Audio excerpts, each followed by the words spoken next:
Voici le couple dans la vision traditionnelle. Mais il existe un autre style de couple qui est pour le moment au centre de l'attention. Nous voulons parler des couples homosexuels. Dans les années 60-70, de nombreux débats ont été menés pour savoir si l'homosexualité pouvait être considérée comme une maladie. En 1973, elle a été définitivement retirée du DSM-2. Aujourd'hui, bien que l'homosexualité soit acceptée dans notre société, plusieurs chercheurs soulignent encore de nombreuses différences avec les couples hétéros. Bodenman est un chercheur qui a mené une étude en 2015.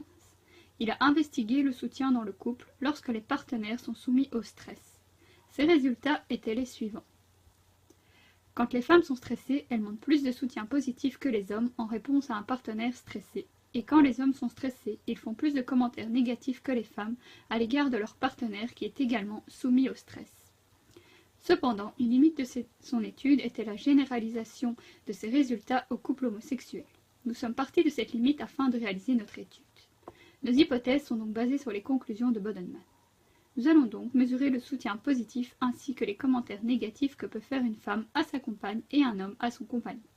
Par notre étude, nous voulons montrer l'influence des variables indépendantes stress et sexe sur le soutien dans la condition des couples homosexuels. Nous utilisons donc la méthode de corrélation car nous ne voulons pas réaliser une manipulation du stress sur le soutien. Nous prévoyons que l'orientation sexuelle n'a pas d'effet sur ces paramètres et que les résultats obtenus peuvent donc être généralisables aux couples homosexuels. De plus, Noller, en 1980, a montré que les femmes étaient plus susceptibles de donner des expressions émotionnelles non verbales et des conseils. Sarrazin et ses collègues ont aussi remarqué des capacités sociales de support plus élevées que les hommes. Afin de réaliser notre étude, nous sélectionnerions des couples homosexuels. Pour avoir une bonne validité externe, nous aimerions avoir plus ou moins 100 couples féminins et 100 couples masculins. Pour augmenter la validité de notre étude, nous nous contenterions d'une population francophone ayant le français comme langue maternelle. En effet, d'éventuelles traductions pourraient biaiser nos résultats. Pour également une raison de validité, nous sélectionnerions uniquement des sujets dans une tranche d'âge 25-35 ans, car nous considérons que l'intensité avec laquelle un stress est perçu peut varier en fonction de l'âge. Afin de sélectionner nos sujets, nous passerions une petite annonce dans les médias. Nous proposerions de gagner 2 places de cinéma en répondant à un questionnaire de culture générale. Vous voyez ici le plan de notre étude. Nous commencerions notre étude par la mesure du taux de cortisol initial. Célie a montré en 1956 que ce taux augmente lorsqu'un individu est soumis au stress. Nous mesurerions de nouveau ce taux après l'induction du stress afin de nous assurer que les participants aient bien vécu la situation comme stressante. Notre étude prendrait la forme d'un questionnaire de culture générale. En effet, l'individu se sentirait mal à l'aise lorsqu'il ne peut pas répondre à une question, ce qui peut mener à du stress, comme Blaskowicz et ses collègues l'ont montré. Un expérimentateur poserait des questions de culture générale de plus en plus difficiles. Nous avons pensé qu'il pourrait être intéressant de poser 30 questions de 3 types de difficultés, à savoir facile, moyen et difficile. Uniquement un seul des participants pourrait répondre aux questions. Nous le choisirions nous-mêmes afin d'éviter que des biais apparaissent si les participants choisissent entre eux celui qui a le plus de connaissances.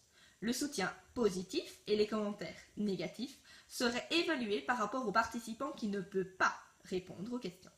En effet, nous donnerions comme consigne à ce sujet qu'il peut parler et agir, mais qu'il ne peut pas donner d'indices ou des réponses aux questions auxquelles son ou sa partenaire répond. Dans notre étude, nous considérons que les 2 sujets seraient soumis au stress. En effet, les 2 participants seraient stressés à l'idée de gagner ou non une place de cinéma. Celui qui répond serait encore plus stressé car il se sentirait responsable.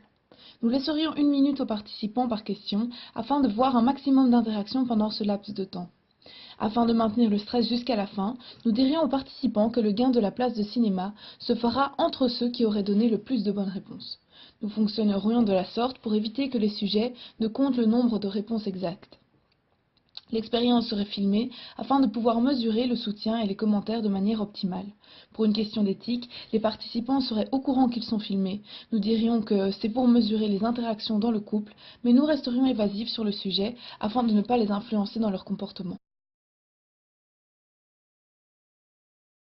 Après l'induction du stress, nous mesurerions de nouveau le taux de cortisol afin de vérifier que les participants aient ressenti du stress.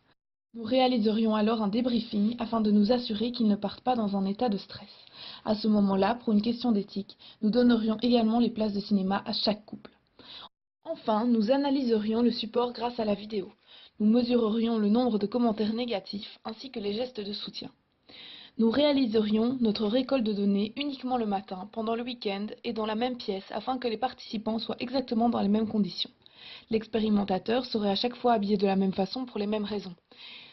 Nous tenons à respecter ces conditions afin de s'assurer que celles-ci ne créent pas de différences supplémentaires.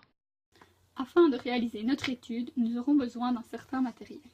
Des salivettes pour mesurer le taux de cortisol, car des études ont montré que ce dernier augmente en situation de stress.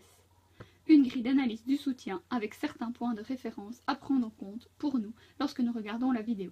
Cette grille serait réalisée grâce à notre recherche de littérature sur base de différents types de soutien introduits par Hoyce en 1985.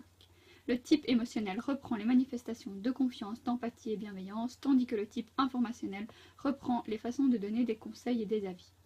Une caméra pour filmer les participants afin de mesurer le soutien. Ce dispositif induit du stress à lui seul, mais étant donné que tous les participants y seraient soumis, nous considérons son effet comme négligeable. Le même nombre de places de cinéma que de participants, un ordinateur pour analyser et reprendre les données récoltées, un chronomètre pour mesurer le temps imparti pour chaque réponse, une liste de questions de culture générale. Pour choisir correctement les questions, nous réalisons une étude pilote afin de sélectionner des questions de culture générale jugées comme étant de plus en plus difficiles. Notre étude serait ouverte à l'ensemble de la population, tout âge, sexe et niveau d'études confondus. Un expérimentateur qui pose les questions, un local, une table et 3 chaises, une pour chaque sujet et une pour l'expérimentateur.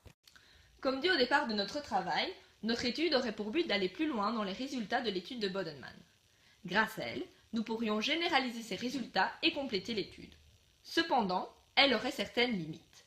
La première est que notre population ne serait que francophone et les résultats peuvent donc être légèrement différents en fonction des différentes populations. Ensuite, le milieu socio-économique peut avoir une influence sur les sujets. En effet, les individus peuvent ne pas vivre de la même façon le stress. Le niveau de connaissance peut également influencer le niveau de stress. Les sujets pourraient être moins stressés s'ils ont confiance en leurs connaissances. Nous pensons néanmoins que ces différences peuvent s'annuler si l'échantillon est très important. Enfin, il y aurait un coût non négligeable, tout d'abord pour la mesure du taux de cortisol, mais également à cause des places de cinéma. Ci-dessous, la bibliographie de notre recherche. Merci pour votre attention.